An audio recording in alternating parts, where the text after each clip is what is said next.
Espero se encuentren muy bien para los que nos están viendo por la transmisión, ¿verdad? A la hora que nos estén viendo y también para los que estamos acá. Como mencionaba ahorita, vamos a buscar Lucas 15:11. Y bueno, yo no sé si lograron ver la imagen. El tema es sobre cambio de pensamiento, cambio de mentalidad. Nos vamos a quedar con el cambio de mentalidad. Y bueno, yo quise buscar estas dos palabras, el concepto de estas dos palabras de cambio y de mentalidad. Entonces, vamos a leer el de cambio. Dice que cambio denota la acción o la transición de un estado inicial a otro totalmente diferente, según se refiera a un individuo, a una situación o a un objeto. Entonces, de este concepto, yo me quedé con individuo y situación. ¿Verdad? ¿Por qué? Porque nosotros somos individuos, cada uno de nosotros. Y desde que nacemos, o sea, yo me veo en una foto de bebé y yo sé que no es la Tamara antes. La Tamara antes tenía el pelo más corto, tenía extremidades más cortas y el pensamiento también cambiaba. Pero conforme yo he crecido, yo he cambiado. O sea, hay cambios que yo manejo, que puede ser en mi pensamiento, en mi desarrollo, en mi aprendizaje. Y hay otras cosas que no puedo controlar. Yo no puedo decir, quiero que me crezcan los brazos hoy. Eso es algo que yo no logro manejar, pero es un cambio inevitable que va a suceder en mi persona. Y después están las situaciones, que eso hay dos tipos, siento yo. Digamos, el que yo puedo manejar en cierta forma y el que no puedo manejar. El que yo puedo manejar sería por medio de las decisiones. Si yo tomo una decisión que no me lleva a algo bueno, inevitablemente la decisión y la situación no va a ser buena. Al contrario, que si tomo una buena decisión, yo sé que me va a llevar a una buena situación. Y hay otras que inevitablemente yo no puedo controlar, ¿verdad? Que pasan y uno se queda así como, ¿por qué pasaron? Pero yo he aprendido, digamos, a descansar en Dios y a decir, bueno, lo que yo no controlo, yo sé que Dios lo controla. Y lo que yo controlo, sé que Dios también lo controla. ¿Verdad? Entonces por ahí sabemos que hay cambios en mi persona individuales que yo puedo mover, digamos, a que pasen, o hay otros que pasan inevitablemente. Y situaciones, pues pasa lo mismo. Después está el concepto de mentalidad. Y a mí este me llamó mucho la atención porque dice modo de pensar o configuración mental de una persona. Entonces el primer ejemplo que a mí se me vino a la mente es el de un teléfono. Puede que, digamos, un Andrés tenga un A54 como el mío, no sé. Es igual, pero al momento en el que quedan mis manos, ya yo sé que yo puedo decir, como yo soy zurda, no sé, me incomoda que este botoncito esté del otro lado, entonces yo no, o sea, ya estoy acostumbrada. Entonces ya yo le cambio el botón, que le cambio la letra, que le cambio el tamaño, le cambio el fondo. Yo lo configuro conforme a mis necesidades, ¿verdad? Entonces me llamaba mucho la atención. De hecho, donde yo trabajo, bueno, yo trabajo en construcción, hay muchos sistemas constructivos que se adecúan a la necesidad de un cliente, eléctricas, mecánicas, todo. Entonces, eso es configurado. Entonces yo digo, mira, qué vacilón, porque algo tan cuadrado se puede configurar y yo como persona puedo ser configurado en mentalidad. O sea, yo puedo lograr cambiar cosas de mí que puede que no me agraden. Entonces, como ya veníamos, como les comenté, íbamos a leer Lucas 15. Y ustedes van a decir como, ¿qué es esto? No entiendo nada, pero van a ver que sí lo vamos a entender. En la versión actual, bueno, en la Reina Valera dice el hijo pródigo, ¿verdad? La historia. Y en la versión TLA, lo que dice es un padre amoroso. O sea, desde ahí ya, yo digo, no se basa en el que falló, se basa en el amor de un padre. Pero bueno, vamos leyendo. Del 11 al 24. Dice, Jesús también les dijo, un hombre tenía 2 hijos. Un día el hijo más joven le dijo a su padre, papá, dame la parte de tu propiedad que me toca como herencia. Entonces el padre repartió la herencia entre sus 2 hijos.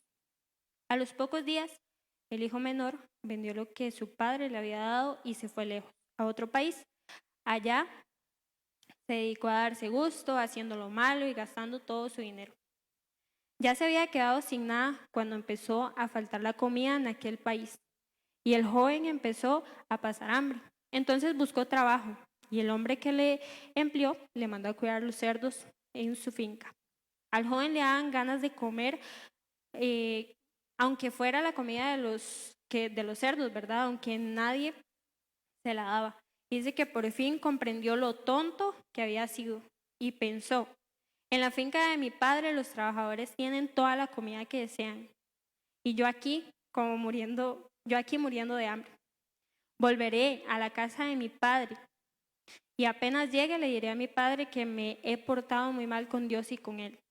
Le diré que no merezco ser su hijo, pero que me dé empleo y que me trate como a cualquiera de sus trabajadores. Entonces regresó a la casa de su padre. Cuando todavía estaba lejos, su padre corrió hacia él, lleno de amor, y lo recibió con abrazos y besos. El joven empezó a decirle, papá, me he portado mal contra Dios y contra ti. Yo no merezco ser tu hijo. Pero antes de que el muchacho terminara de hablar, el padre llamó a los sirvientes y les dijo, pronto, traigan la mejor ropa y vístanlo, pónganle un anillo y también sandalias. Maten el ternero más gordo y hagamos una gran fiesta, porque mi hijo ha regresado. Es como si hubiera muerto y ha vuelto a vivir. Se había perdido y lo hemos encontrado. Y comenzó la fiesta. Bueno, el contexto, yo sé que ya muchos conocemos de esta historia, pero el contexto de esta historia es que cuando Jesús iba camino a Jerusalén, él se reunía con muchas personas. Todo lo vemos con personas no de muy, ¿cómo decirlo? No de un estatus alto, por decirlo, prostitutas, con indigentes, con todo ese tipo de personas él se juntaba. Entonces los fariseos lo veían y no les parecía, o sea, les parecía como él diciendo que era el Mesías, que era el Hijo de Dios, tras de que no le creían, lo veían, con gente que no era apropiada para el rango en el que Jesús estaba, ¿verdad? Entonces ahí podemos ver que los fariseos cuestionaban mucho esto. Entonces Jesús ahí empieza a narrar 3 parábolas en este capítulo 15, ¿verdad? Él empieza a narrar la parábola de la oveja perdida, la moneda perdida y después la del hijo pródigo, que es en la que estamos ahorita. Y él lo hace, digamos, con el fin de que los fariseos entiendan que no es tanto por el pecado de las personas, sino es por el amor que Dios les ha dado, digamos, a cada persona. Entonces esto era lo que Jesús quería ejemplificar en estas 3 parábolas. Pero bueno, analizando un poquito la historia, podemos ver al padre y podemos ver a sus 2 hijos. Ahí a lo que se ve, digamos, en la palabra, se ve que era un señor acomodado, como decimos aquí en la actualidad, quién sabe cuántas fincas tenía. Y tenía muchas posesiones. En esta lógica judía, ellos, digamos, para los padres poder dar la herencia a los hijos, el padre tenía que morir. O sea, si era antes, como pasó en este caso, no se podía hacer, ¿verdad? Entonces, prácticamente, digamos, en el momento en el que el hijo le dice al padre, deme mi parte, la que me corresponde, prácticamente lo estaba matando al pobre. Entonces, ahí vemos que también en la lógica judía, y todavía en la actualidad, sabemos que en la palabra dice que debemos de honrar a nuestros padres, ¿verdad? Entonces de ahí estaba haciendo una falta al hijo. Y como vemos, el padre por lo menos yo lo veo así, como una persona muy sabia, bueno, y aquí lo dice en el título, era un padre amoroso. Entonces yo lo veo como una persona muy sabia y yo digo, si era tan así, tan sabio y tan amoroso, yo si mi hijo llega a decirme, deme lo que yo quiero y voy a irme a perder porque él sabía que iba a hacer eso. Yo a mi hijo, no es que tenga hijos, ¿no? Pero yo le diría, no, o sea, no lo voy a dejar a usted que haga lo que usted quiera, está bajo mi mando. Sin embargo, el padre le permitió a él, le dio ese libertinaje, decida usted lo que usted quiera hacer con su parte. Entonces el padre accede a esa petición y de esta primera parte, digamos, del hijo pródigo, se representan a las personas que se alejan de Dios, ¿verdad? Entonces, en Lucas 15, 11 al 24, esa es la representación que por lo menos yo le puedo encontrar, ¿verdad? Entonces, para mí la primera pregunta que me llegó a la mente fue, ¿qué me hizo cambiar el chip? ¿O qué le hizo cambiar el chip a él? ¿Por qué? Porque, digamos, antes de que se mencione algo, el hijo nada más llega y le dice, padre, deme todo lo que me corresponde. Pero yo asumo o yo me imagino que ya él tuvo que estar maquinando que digamos, ¿para qué lo voy a usar? ¿Para qué me lo voy a llevar? ¿Por qué voy a pedir el dinero que me corresponde? ¿Verdad? Entonces, si nosotros lo vemos en la actualidad, hay muchas cosas en nosotros que somos como la rana, no sé si han visto ese ejemplo, de que lo ponen en la olla y la rana en agua fría y se va calentando y se va calentando y la rana no se da cuenta hasta que ya siente que se está hirviendo, ¿verdad? Nosotros poco a poco, digamos, hay muchas cosas en las que van cambiando ese chip en nosotros. Porque, digamos, sí lo quiero decir, esto representa a las personas que se apartan de Dios y están fuera de la iglesia, pero es muy doloroso también ver que hay personas que están dentro de la iglesia y están apartadas de Dios, ¿verdad? Son hijos pródigos estando aquí en la casa.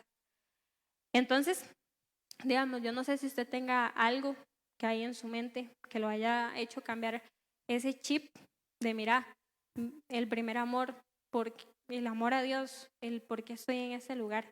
Todo ese tipo de cosas van cambiando en nosotros y usted tiene que preguntarse, ¿por qué este cambio? Que no es para bien en mi vida, ¿verdad? Entonces, la segunda cosa, digamos, que podemos ver en esta historia es de las malas acciones. Aquí podemos ver en el 15, del 11 al 13, donde el hijo pues le va pidiendo el dinero al padre y ahí menciona también que va a malgastar su dinero y todo lo que le corresponde, ¿verdad? Esto por malas acciones que llevan a malas situaciones, lo que les comentaba al principio. Después, yo donde logro identificar en esa historia un cambio de mentalidad, digamos, de parte de ese muchacho, es en el verso 17, que dice, después de que había gastado todo, dice, por fin comprendió lo tonto que había sido y pensó, en la finca de mi padre hay trabajadores que tienen toda la comida que desean y yo estoy aquí muriendo. Volveré a la casa de mi padre y le diré que me he portado muy mal contra Dios y contra él.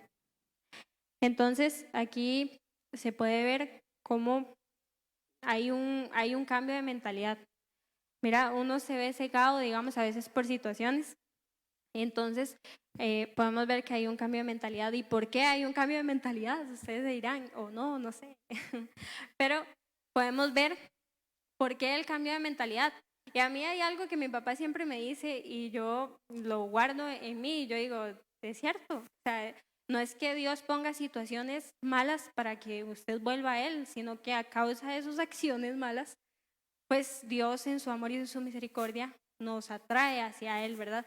Entonces, dígame si a este joven le hubiera ido bien en todo cuando él se fue de la casa del padre y se llevó todo el dinero y le fue bien si hubiera regresado a la casa del padre. ¿Ah? No, ¿verdad? No. ¿Y por qué? ¿Por qué digo yo? Porque yo digo, puede ser que sí, pero ¿por qué no? Por la condición en la que él se fue. Entonces, eso a mí me refleja que, digamos, si yo me voy en una mala condición, ya sea de la iglesia, con mis padres, en decisiones que yo tome, si yo las tomo y yo sé que no están bajo la voluntad y el propósito de Dios, no me va a ir bien. ¿Y por qué yo regreso? Bueno, por esas situaciones, porque aquí vemos que en ese lugar justo, o sea, casualmente, llegó una hambruna a ese lugar. Entonces, pues no es casualidad, ¿verdad? Todo pasa por un propósito. Pero ahí vemos donde por esta situación que se presenta, por esta hambruna que hubo en el lugar, es que él reconoce que él estaba mal y que estaba pues en pecado, ¿verdad? Además de que ya Era eso o morir. Entonces, lo podemos ver también reflejado en Dios, en su amor y en su misericordia. Él siempre va a estar para nosotros. Y después hay otra cosa. ¿Qué pasa cuando yo reconozco que fallé? Acciono. Me toca accionar. Con la cara de vergüenza y con todo, es mejor. Y también, o sea, gracias papá por todos los consejos que me da, porque mi papá me dice, vea, si usted se va enojado con una persona y usted no vuelve a ese lugar, no vuelve a ver a esa persona, pasan los años, 10, 15, 20 años, y usted lo vuelve a ver y es como si fuera el mismo momento, como si hubiera pasado lo mismo. Entonces, era o morir, como les decía, o quedarse y ver cómo sobrevivir y no volver a ver a su padre, no volver a estar con su familia en conformidad, o regresar, accionar, volver y hacer. Entonces lo podemos ver aquí en Lucas 15, 18, donde dice, volveré a la casa de mi padre y apenas llegue, se va a arrepentir, ¿verdad?, de todo lo que ha cometido. Entonces, aquí vamos retomando. Pregunta, ¿qué me hizo cambiar para hacer las cosas mal, para ir en ese proceso? Las malas acciones. Después de que cometo malas acciones, bueno, fallé, pero ¿qué me corresponde? Saber que fallé, reconocerlo y accionar y volver, aunque cueste, aunque sea difícil, es mejor volver pronto que no, porque eso, como les decía, va a volver usted al primer día como si fuera la primera vez, va a volver al mismo lugar. Y después está la otra parte, un padre amoroso. Y bueno, claramente lo podemos ejemplificar en esta historia, pero realmente es Dios. ¿Y dónde lo vemos? Donde lo leímos en Lucas 15, 22, 24. ¿Qué ahí dice? Vamos a ver. Pero antes de que el muchacho terminara de hablar, el padre llamó a los sirvientes y les dijo, pronto, traigan la mejor ropa y vístanlo, póngale un anillo y también sandalias. Maten al cordero más gordo y hagamos una fiesta, porque mi hijo ha regresado. Es como si hubiera muerto y ha vuelto a vivir. Se había perdido y lo hemos encontrado. Y ahí comenzó la fiesta, ¿verdad? Entonces ahí podemos ver que, o sea, yo me imagino que al papá no le importó nada. O sea, lo primero que vio es como, está vivo, no puedo creerlo. O sea, yo me imaginé, bueno, o sea, las peores cosas. Entonces aquí vemos que él es un padre amoroso, ¿verdad? Y que no importa, digamos, cuánto, si lo vemos en Dios, cuánto hemos fallado.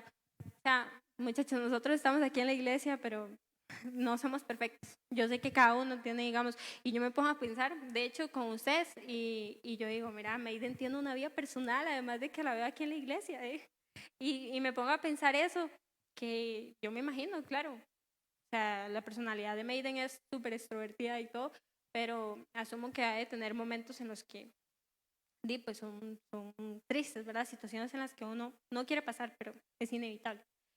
Entonces, podemos ver de que tenemos un Padre amoroso, de que sí fallamos continuamente en pequeñitas cosas, desde carácter, desde, no sé, envidia, chisme, murmuración, todo ese tipo de cosas, desde me siento desanimado, no quiero ir a la iglesia, no, todo ese tipo de cosas son naturales. Y el que venga a ocultar, digamos, eso en la iglesia, de que no nos pasa a nosotros, de yo no sé qué están vendiendo o qué están anunciando, digamos, porque realmente el evangelio no es. Nosotros pasamos situaciones y es normal, pero sabemos que el abrazo del Padre siempre va a estar ahí para nosotros. De hecho, ahora que Jordan estaba cantando eso, a mí me pegó mucho porque me llegó mucho al corazón.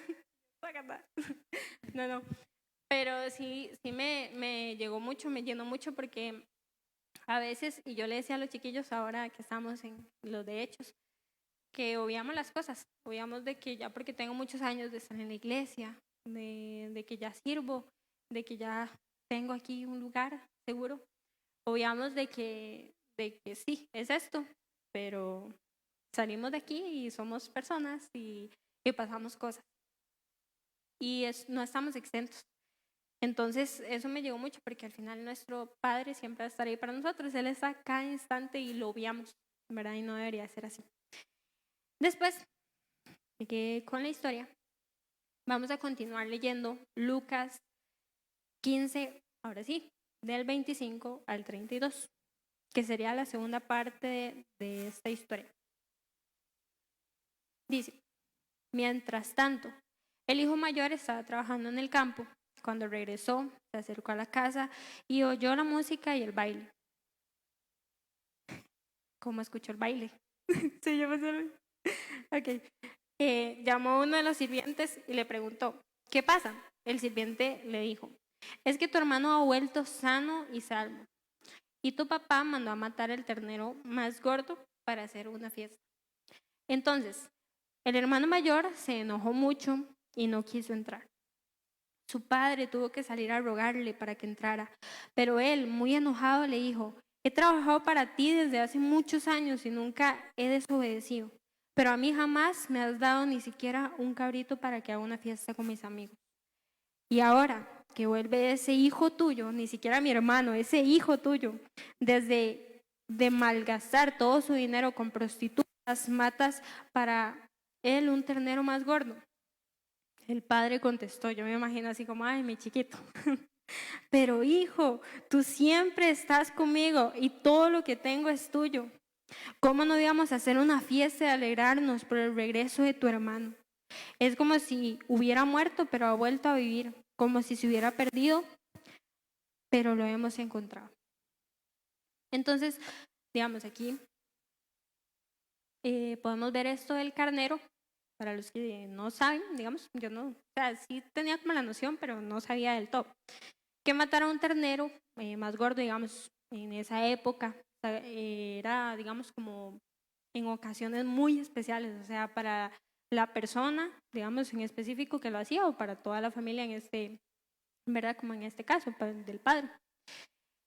Entonces, para el papá de él era absolutamente importante esto. Y bueno, aquí es donde entra la segunda parte, que son las personas, bueno, ya vimos que la primera parte eran las personas que se habían alejado de Jesús. Y también podemos entender, digamos, que hay personas que están dentro de la iglesia y que pues están lejos de Dios, ¿verdad?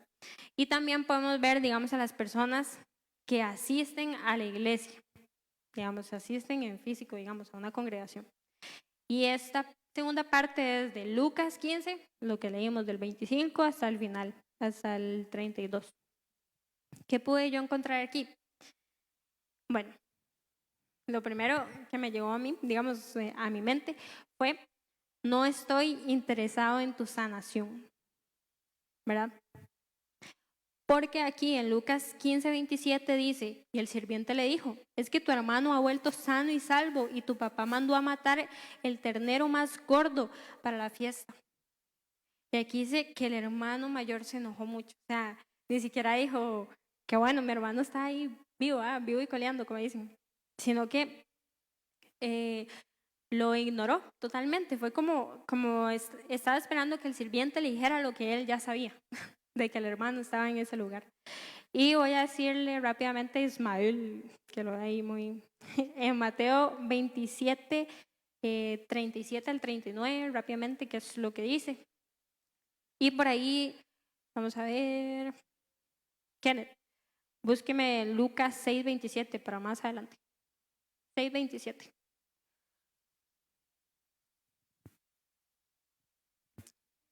Mateo 27, 37, 39.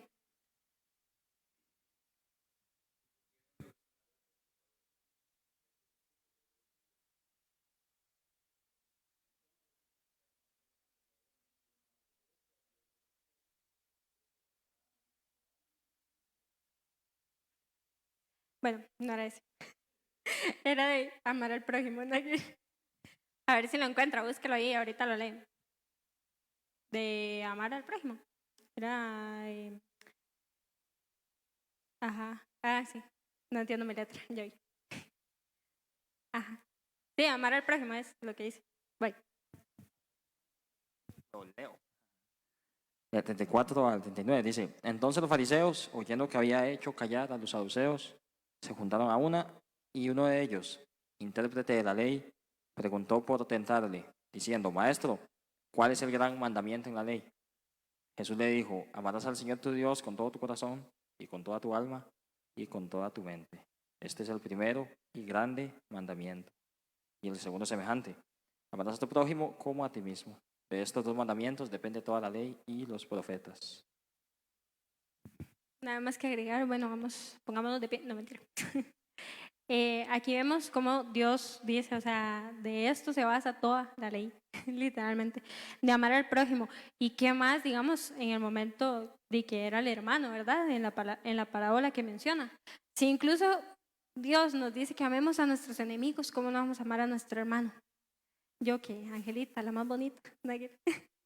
Entonces, aquí podemos ver, digamos, que digamos, al hermano no le interesó absolutamente nada, ni que regresó, ni lo que pasó, ni lo que sufrió, solo le importó que su envidia, digamos, su necesidad de querer sobresalir, por decirlo de alguna manera. Y bueno, esto pasa un poquito en la actualidad, digamos, en la iglesia, y es muy feo decirlo, pero a veces vamos a lo mismo, por tener una posición aquí y por tener estabilidad, por decirlo así, en la iglesia.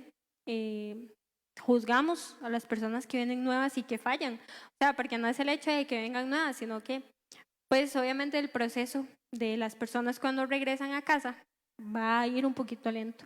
Y en ese poquito lento puede que voy caminando y puede que me tropiece un poquito, pero eso hasta a nosotros nos pasa, digamos. Entonces, es parte de lo que podemos ver aquí, que al hermano mayor no le importó la sanación de su hermano, no le importó que ya había regresado a casa. Y después podemos ver, bueno, Lucas 15:29, lo que les voy a mencionar. ¿Tengo mente de hijo o tengo mente de esclavo? ¿Por qué?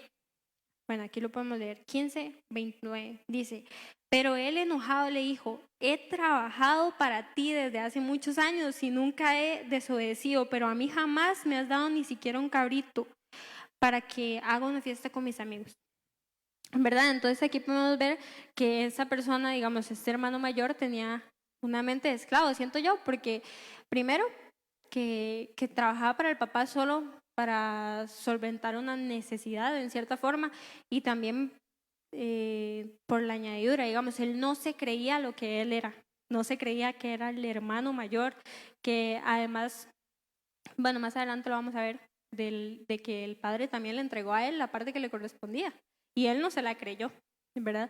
Entonces aquí podemos ver, y les voy a leerlo bien. Es que ahora los de Hechos 29 no se lo leí, pero a ustedes se los voy a leer, que fue de un devocional que yo estoy llevando, digamos, y habla sobre el linaje real. Y dice: si juntamos estas dos citas, linaje y real, nos hallamos ante la realidad de que todos los creyentes somos hijos e hijas del rey. Por lo tanto, príncipes y princesas en el reino de Dios. Esto ya Pedro lo explica en 1 de Pedro 2:9. Si esta convicción domina nuestro pensamiento, esto nos ayudará a conducirnos por esta vida con una actitud digna, una saludable autoestima. Vamos a tener una saludable autoestima. Por supuesto, no debemos de olvidar que somos hijos e hijas del rey, manso y humilde. Entonces, ¿qué fue lo que le faltó aquí al hermano mayor? Primero, creérsela, que él tenía también la misma, incluso más. Ahorita lo vemos por qué. Él tenía más herencia que el hermano menor, primero. Y si vivía con el padre, tenía estabilidad, estaba tranquilo, pero no se la creyó. No creía que él era hijo de su padre y que él tenía toda la misma autoridad, digamos, la potestad de tener las mismas cosas que su padre, que le correspondían a él. Y después no fue manso y humilde, que es lo que podamos ver aquí. Entonces es parte de eso, ¿verdad? De cuidar, no tener una mente de esclavo, de querer estar en Cristo por una rutina o por la añadidura incluso, ¿verdad? Entonces, esto es importante, creer lo que nosotros somos, y es parte de las cosas, digamos, que a mí me ha tranquilizado mucho en muchas situaciones, porque yo confío, digamos, en quién es mi papá. Digamos, y ya si yo sé eso, mi autoestima, digamos, como persona, pues va a estar bien, porque yo me siento protegido y me siento seguro. Lo que no entendía, digamos, el hijo mayor. Y después, hay otro punto. Tú fallaste al irte, pero yo fallé al juzgarte. ¿Por qué? Porque el hermano mayor el hermano menor se fue de casa, pero el hermano mayor, ¿qué fue lo que hizo? Dijo juzgar y señalar, prácticamente fue lo que hizo el hermano mayor. Y aquí vemos también, digamos, donde el hermano mayor llega y le dice al papá, pero es que vea que él se gastó toda la plata con las prostitutas y que no sé qué. Aquí lo menciona, ¿verdad? Como lo dice él. Pero en el contexto, digamos, desde el inicio no lo menciona en ningún momento. Entonces, ¿qué necesidad tenía el hermano mayor de decir acusaciones y de juzgar a su hermano en algo que no está escrito, no está mencionado, digamos? Entonces ahí podemos ver donde el hermano nada más quiere decir cosas para dejar en mal a su hermano delante de su padre. Y después la contestación del papá, tranquilo, hijo, que le dijo, todo lo que tengo es tuyo, ¿verdad? Y lo vemos en el verso final, que dice, el padre le contestó, hijo, siempre has estado conmigo y todo lo que tengo es tuyo. Entonces aquí vemos un proceso. Podemos ver que el hermano mayor no estaba interesado en nada de lo que había pasado con su hermano, lo cual pues no es bueno. También podemos ver que más que una mente de hijo, tenía una mente de esclavo. Y podemos ver que él también falló. Estando dentro de casa, él también falló, al igual que el hermano que se fue de casa. Entonces, aquí podemos ver, ahora sí, el contexto de la heredad. El contexto. Tiene razón, digamos, el padre que cuando le dijo, todo lo que tengo es tuyo. ¿Por qué? Porque, digamos, en la época judía, al hijo menor le correspondía una parte y al hijo mayor le correspondía una porción mayor. O sea, en lugar de dividirlo en dos partes, en dos mitades, tenía que dividirlo en tres. El hermano mayor le correspondían estas dos partes y al menor le correspondía un pedacito, digamos. Entonces, aquí podemos ver cómo el hermano mayor pues tiene una parte mayor también. Y después podemos analizar, sí, eso básicamente, me adelanté. Pero aquí podemos ver entonces que al hermano mayor le correspondía algo mayor, no se la creyó y el hermano menor de ahí, deme lo que me corresponde y ya lo gasto como yo quiero. Y se acabó. Aquí, se acabó la historia. Ya no hay más. Fin. Pero bueno, aquí podemos ver dos cosas, digamos, que podemos imaginar que hubieran pasado, porque aquí no dice ni que el hermano mayor se arrepintió, ni que el hermano menor, o sea, no dice nada más dice que el papá salió y le dijo, te amo y todo lo que yo tengo es tuyo y ya.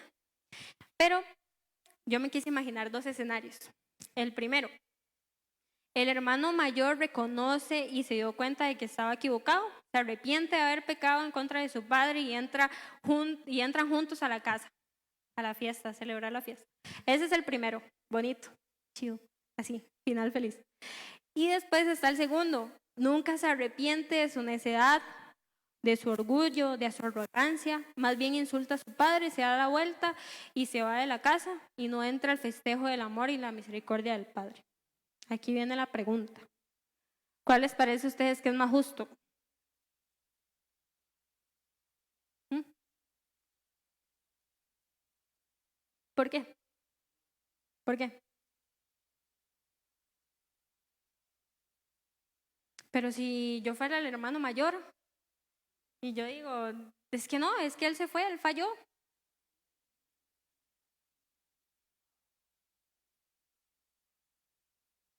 Exacto. ¿Mm? Sí. Porque a mí me parece, digamos, o me llamó mucho la atención, digamos, que en esta historia Jesús deja así como el signo de interrogación, o sea, él nunca dio respuesta a qué pasó después. Y esto pasa, o por lo menos yo lo vi de esta forma, es porque todos podemos tener un poquito del hermano mayor y un poquito del hermano menor.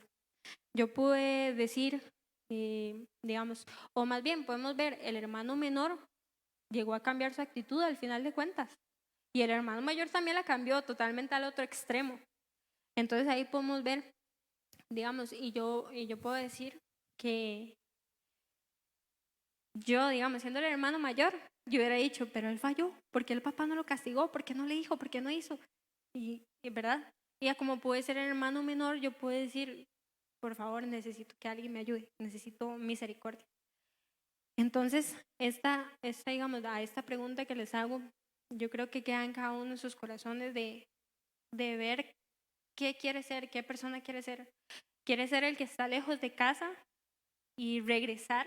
Que no está mal, digamos, pero como les decía, hay que accionar, hay que tomar decisiones importantes y más si son en Cristo. O quiero ser como ese hermano mayor que nada más critica, que juzga, que quiero estar aquí por obligación, como esclavo, por cumplir una función dentro de la iglesia. Entonces yo creo que esto Dios lo dejó abierto como para que nosotros queramos, digamos, decidir entre lo que queremos ser, ¿verdad? Y tampoco estamos demasiado lejos si somos un hijo mayor a decir, mira, sí, yo soy así, no debería de serlo. Y se los pongo, digamos, como en situaciones muy específicas de iglesia, pero puede ser con la familia. O sea, se pueden presentar en esas situaciones. ¿Qué tanto juzgo yo a mi papá? Porque es que, o sea, yo soy joven y mi papá no viene a la iglesia y porque yo tengo que llevar la batuta. No se cansen. Si ustedes son esa persona que está en este lugar, ha sido por un propósito de parte de Dios. Pero aquí, digamos, el objetivo es que tengamos un cambio de mentalidad. Que si soy ese hijo pródigo y no he regresado a casa, regresemos. Porque como les decía, lo vuelvo a repetir, hay mucha gente dentro de la iglesia que está afuera, mental, o sea, y en espíritu y en todo. Entonces, si en algún momento nos hemos sentido así, como hijos pródigos, no, no no está mal, digamos, volver a casa. No está mal.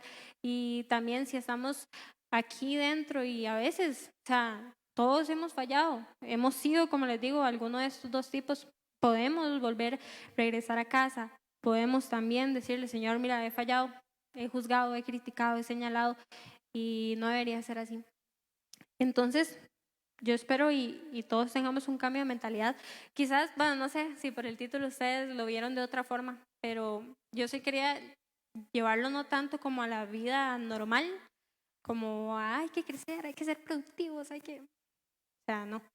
Para mí, digamos, lo esencial y lo primordial es que estemos en Cristo y estemos plenos, estemos llenos, porque después de eso, las añadiduras y todo lo demás sabemos que van a venir, pero la plenitud en Dios de ser un hijo pródigo en casa, de ser un hijo mayor dispuesto a amar a mi hermano menor y de ser noble con mi padre, creo que eso no es como lo más importante, ¿verdad?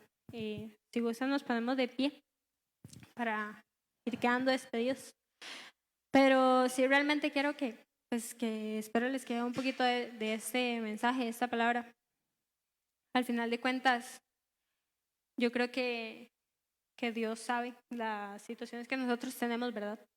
Y todo lo que vivimos. Entonces, vamos a orar.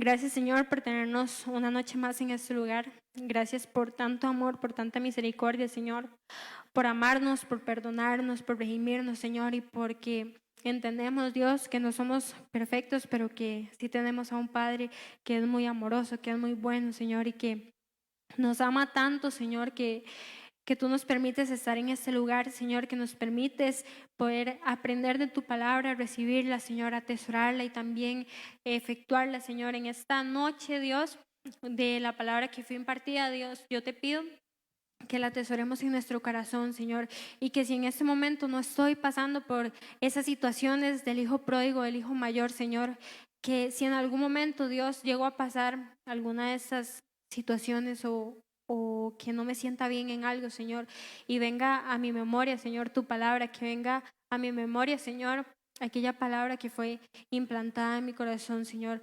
A pesar de todo, Dios, yo quiero seguirte amando, quiero seguirme entregando a ti, Señor, a pesar de que hayan dificultades, pruebas, Señor, yo quiero seguir teniendo ese cambio, Señor, en mi mente, de poder tener esa mente de reino, esa mente de Cristo, Señor, que es la tuya.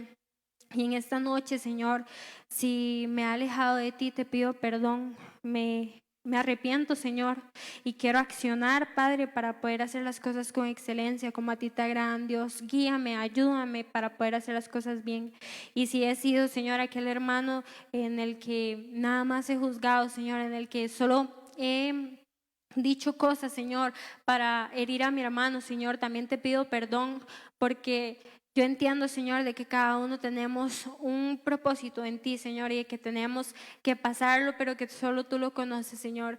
Nos entregamos a ti, Señor, te amamos, te bendecimos, Señor, y damos gracias a tu nombre, Señor. Guárdanos, llévanos con bien y dirige nuestros pasos, Señor, en el transcurso de la semana. También guíanos, Señor, por sendas de justicia, Señor, y que tu palabra siempre sea nuestro fundamento, nuestra base, Señor, y que nada nos aparte de ti, Señor Jesús. En el nombre de tu Hijo amado, en el nombre de Jesús. Amén y amén.